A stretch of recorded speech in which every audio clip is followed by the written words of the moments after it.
Está no ar o terceiro programa da HQ TV. Eu sou o Marcelo Tucci, ele é o Rubens Baquião. Infelizmente o Vitor não conseguiu dar continuidade no programa, o Rubens está substituindo ele. A gente é da HQ Grupo, o Vitor também é da HQ Grupo, então vamos começar, como sempre, sobre os HQs independentes.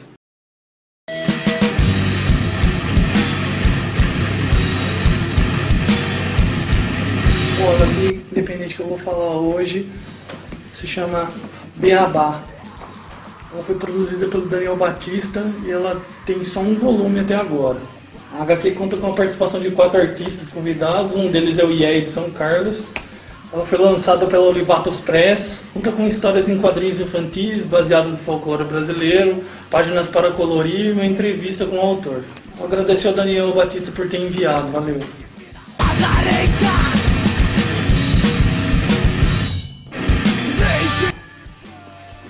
A revista que eu vou falar hoje é o Graficômetro Ilustrado.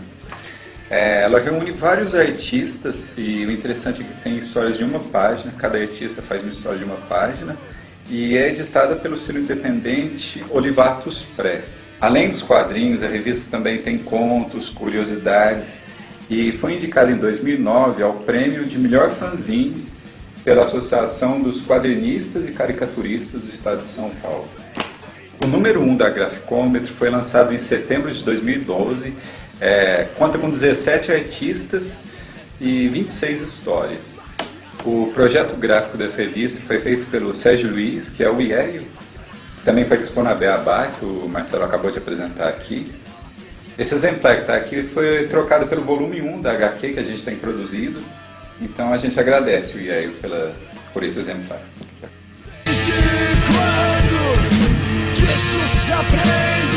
A HQ nacional que eu vou falar hoje é o Lampião, era o cavalo do tempo atrás da besta da vida. Produzido e desenhado pelo Clevson, lançado pelo selo Edra. A revista Lampião venceu o prêmio HQ Mix de melhor graphic novel nacional de 1998. Nas primeiras páginas da revista mostra os personagens célebres do cangaço, o Lampião, Maria Bonita e alguns outros cangaceiros. A revista em si conta a história do Lampião exatamente como que aconteceu, desde o início das conquistas até a morte dele. E é interessante que o traço dele, contando uma história do cangaço brasileiro, e o traço dele parece o Joe Sacco, né? Que conta quadrinhos, reportagens, tudo. Ele tem um traço interessante, assim, meio Joe Sacco. Verdade.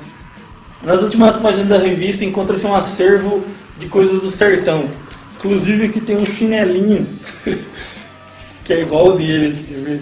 Pega aí, cadê o seu chinelo? Aqui, ó. Aqui, ó. Olha esse chinelinho. Ah, não. É igual dele, mostra aí. Mostra aí. Aí, ó. Igualzinho, ó. Um cangaceiro. Cangaceiro, né? O cara nasceu em Minas, mas é um cangaceiro. Inicialmente ele foi lançado em 1998, quando ganhou o prêmio HQ Mix, e foi relançado em 2011.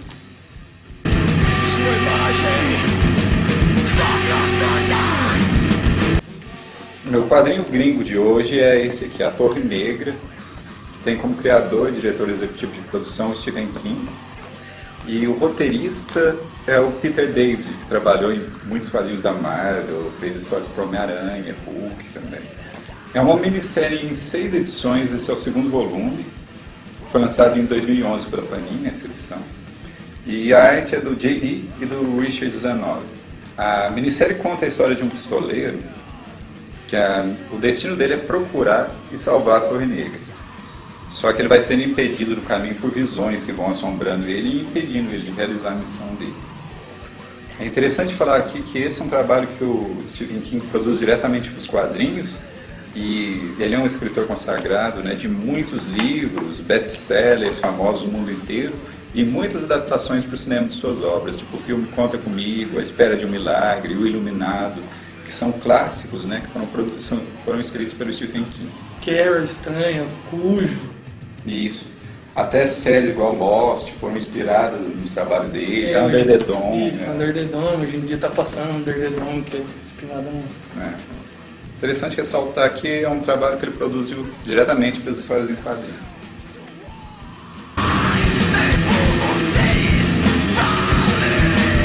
O artista que eu escolhi é um cara bem famoso, eu gosto bastante da obra dele, o Caravaggio.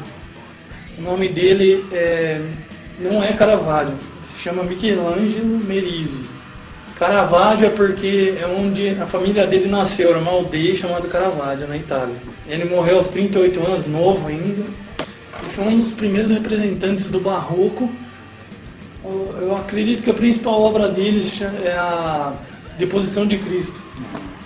Até hoje ele é referência em artes plásticas no contraste de luz e sombra. Caravaggio é fantástico. Eu também acho.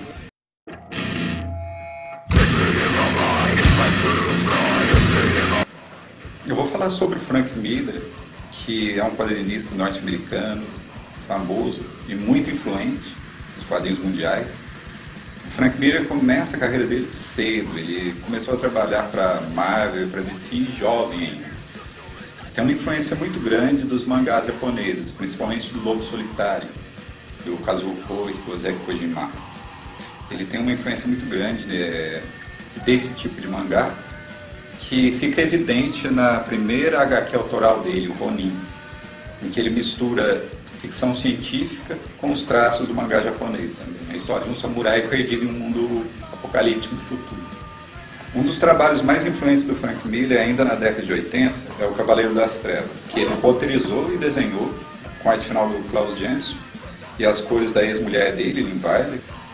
O Cavaleiro das Trevas foi muito importante na década de 80 e teve um impacto semelhante ao Watchmen, do Alan Moore. Ele continuou trabalhando para essas grandes editoras, até que na década de 90 ele começa a fazer o que ele queria, histórias policiais em quadrinhos, que é a série Sin City. Ainda na década de 80, o Frank Miller lança, junto com o Bill Sienkiewicz, a minissérie Electra Assassino, que eu acho um dos melhores roteiros do Frank Miller. Quebra temporal, muito experimental, muito bacana. E a Electra é uma personagem que ele criou quando ainda era um artista ali jovem no Demolidor. Né? Ele cria a Electra nas histórias do Demolidor, a personagem já acaba fazendo muito sucesso e ele começa a contar as histórias solos dessa personagem. A Electra ela é uma assassina treinada por um clã de ninjas ocultistas, que é o Tentáculo. Ele gosta bastante dessa parte oriental, né? Ele usa na Electra, no Ronin. Inclusive esses dois ganharam filmes, o Demolidor e a Electra. E falando em filme, as adaptações de Sin City, 300 também são das obras do Frank Miller. Né? Sin City é o desejo dele realizado de contar histórias policiais, que é a influência do Will Eisner, que ele é um discípulo, um pupilo do Will Eisner. O Will Eisner que ele produziu, dirigiu o Spirit, que também é outro filme, que era das histórias em quadrinhos do Will Eisner. Dirigido pelo Frank Miller. Dirigido pelo Frank Miller.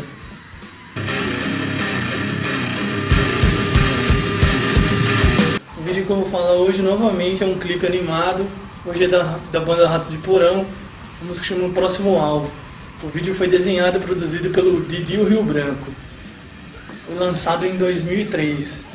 A música conta sobre o 11 de setembro, sobre os atentados de 11 de setembro. E como cada um da banda recebeu essa notícia nesse dia.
Minha indicação de vídeo é o longa-metragem Lutas, uma história de amor e fúria, que é dirigido e animado por Luiz Bolognese e foi lançado em 2013. Essa animação tem as vozes de Camila Pitanga, Selton Mello, Rodrigo Santoro. Esse filme conta a história de um homem que tem 600 anos de idade e que viveu todos os fatos históricos do Brasil, desde o descobrimento do Brasil, passando por revoluções, revoltas indígenas, e isso vai se desenvolvendo até culminar em uma possível guerra pela água no futuro. Esse filme ele demorou 5 anos para ser finalizado. Viver sem conhecer o passado é andar no escuro. Nossas memórias não são datas num livro. São histórias vivas, cheias de amor e fúria. Como eu sei disso? Porque eu tô vivo há quase 600 anos. Eu vi muita coisa.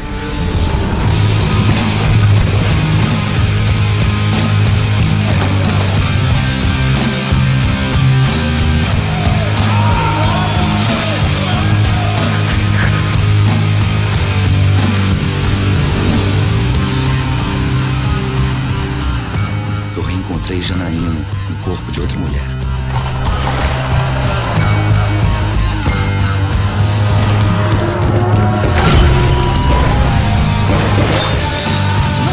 Volta!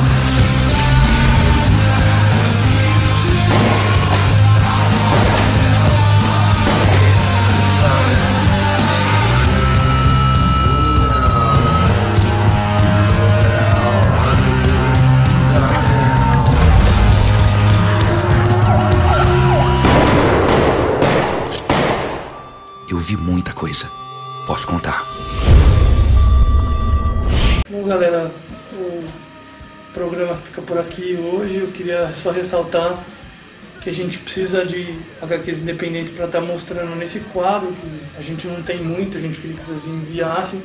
Vai chegar uma hora que a gente não tem HQ independente e vai ficar acabando sem esse quadro aí. Então vocês podem mandar, a gente vai fazer resenha, vai falar aqui. O endereço para estar enviando vai estar na descrição do vídeo do YouTube. Falando nisso, vamos curtir a fanpage do Facebook, facebook.com/hqtv, e assinar o canal do YouTube, youtube.com/hqtv. Então é isso, pessoal. A gente agradece por todo mundo que está acompanhando a gente. Muito obrigado por ter enviado os quadrinhos, que a gente vai estar sempre divulgando, sempre que vocês quiserem enviar o material para a gente. Então, muito obrigado e até a próxima. Obrigado de novo ao Daniel Batista e ao IEO, que fez a troca da revista nossa da HQ pela Graficômico Ilustrado. Obrigado.